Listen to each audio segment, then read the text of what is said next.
Então o evangelho de hoje vai falar sobre esse questionamento dos fariseus, onde Jesus é questionado porque os discípulos dele, melhor dizendo, não fazem o jejum. Então, Jesus vai explicar, através de uma pergunta, se é possível que alguém faça jejum em uma festa de casamento.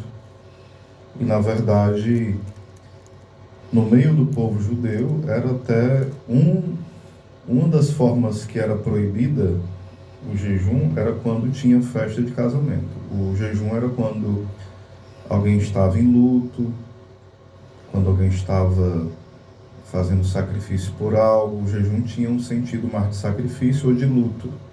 É óbvio que numa festa de casamento ninguém ia fazer jejum, seria uma desfeita para com o noivo e a noiva, né, na festa de casamento.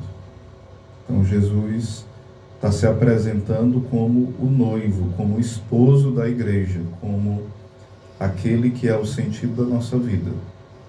E ele está dizendo que os discípulos devem estar alegres porque ele está presente.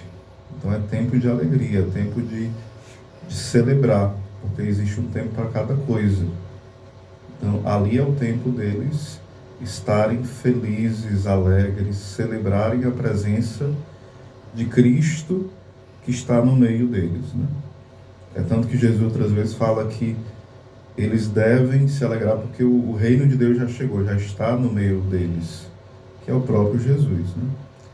Aonde o rei está, também está ali o reino, os servos, está toda a corte celeste, né?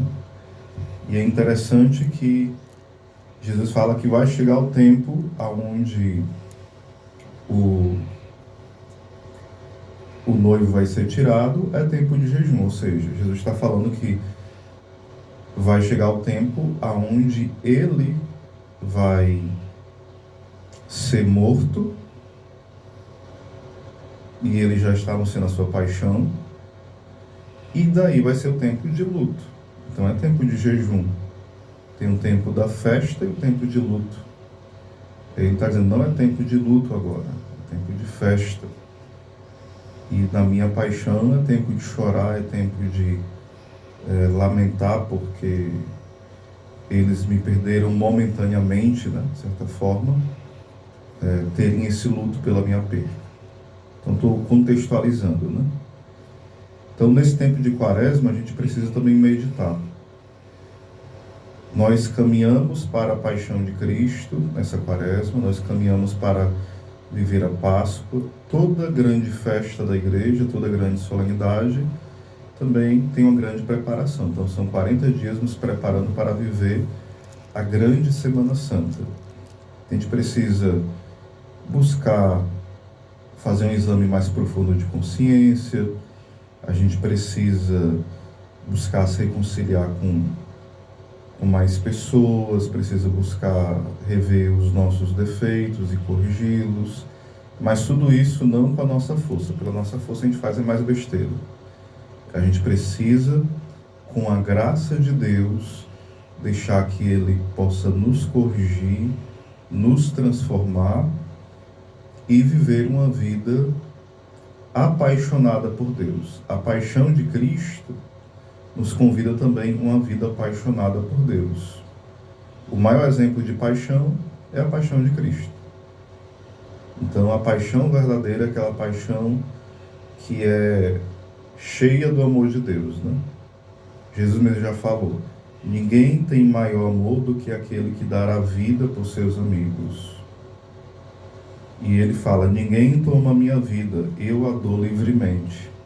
Então, Jesus deu a vida por cada um de nós, e Ele continua dando a sua vida a nós na Eucaristia. Então precisamos ser gratos, precisamos ser felizes por isso. E precisamos viver também esse espírito sacrificial. Não é um sacrifício de dor, é um sacrifício de amor. O jejum, a esmola, a oração.